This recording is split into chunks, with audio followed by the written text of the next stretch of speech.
கேள்வி, உடல்ல இருக்கக்கூடிய இந்த சூட்டை எப்படி தணிக்கலாம்? இல்லை, உடல் வந்து சூட்டினுடைய ஆதாரத்தில் தான் இயங்குது. உங்களுக்கு பஞ்சபூதத்தில் வந்து தீபூதம் வந்து அந்த உஷ்ணம், அதாவது நம்மளுடைய ஓவரால் டெம்பரேச்சர். இது நல்ல கேள்வி, இது ஆக்சுவலாக ரொம்ப சிறப்பான கேள்வி. இது நம்மளுடைய ஓவரால் டெம்பரேச்சர், நம்ம பாடியினுடைய உஷ்ணம் வந்து 98.4 டிகிரி ஃபாரன்ஹீட்.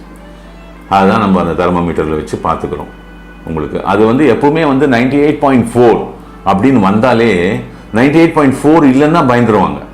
ஐயோ 98.8 இருக்கு, ஐயோ 99 இருக்குன்னு. அப்படி கிடையாது. எல்லாத்துலேயுமே நீங்கள் விஞ்ஞானத்தில் பார்த்தீங்கன்னா கரெக்டாக வந்து என்னதான் இயற்கை இறைவனுடைய பிரமிக்கக்கூடிய ஒரு படைப்பு மனித உடலாக இருந்தாலும் உங்களுக்கு 98.4 ப்ளஸ் ஆர் மைனஸ்னு ஒரு ஃபேக்டர் வரும். உங்களுக்கு ப்ளஸ் ஆர் மைனஸ் ஃபேக்டர்லாம் உங்களுக்கு 1.5 வரும். ஸோ 99.9 வரைக்கும் உங்களுக்கு ஜுரம்லாம் கிடையாது. அது வித்தின் மினிட்ஸ் உங்களுக்கு ரிவர்ஸ் ஆகும். அதே மாதிரி உங்களுக்கு 97லாம் இருந்ததுன்னா உங்களுக்கு வந்து ஜென்னி கண்டுச்சுலாம் சொல்ல முடியாது.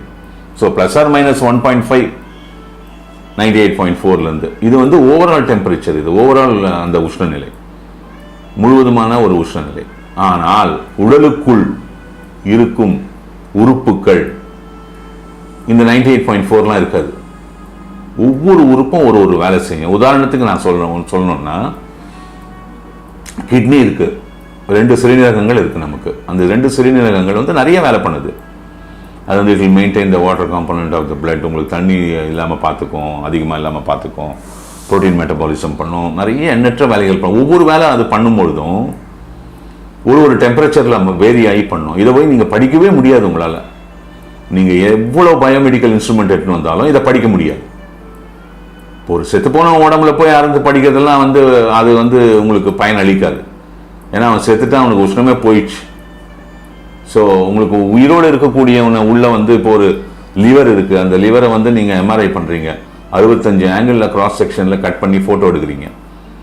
இந்த ஒரு 33வது இந்த செக்ஷனில் இந்த இன்ன டெம்பரேச்சரில் இது என்ன வேலை செய்யுதுன்னு நம்மளால் சொல்ல முடியாது. அந்த படத்தை மட்டும்தான் நம்மளால் பார்க்க முடியும். அவ்வளோதான் உங்களுக்கு வரும்.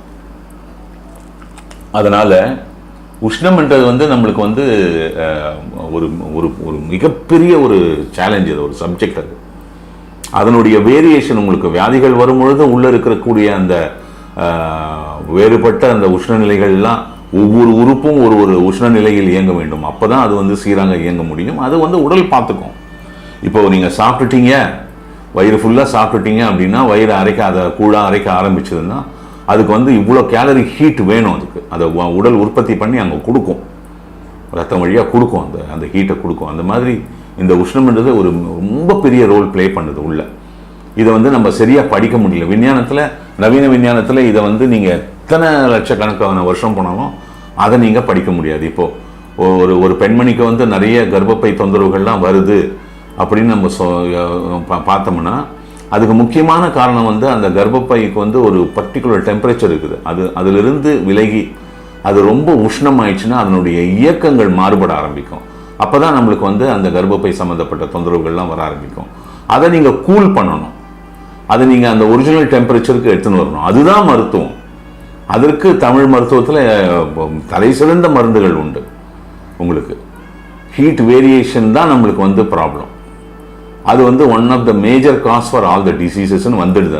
இந்த உஷ்ணநிலை மாற்றங்கள் ஏற்படும் பொழுது பலதரப்பட்ட வியாதிகளுக்கு அது வழிவகுக்கும். அதனால் அந்த மருத்துவர் என்ன பண்ணுவார்னா அவங்க நாடி பார்த்து அந்த பித்தவாத கபம் அந்த டிஸ்டர்பன்ஸ் பார்க்கும்பொழுதே அவருக்கு தெரிஞ்சிடும் உள்ள இருக்கக்கூடிய அந்த உஷ்ணநிலைகள் மாறுபட்டு இருக்கிறதுன்னு.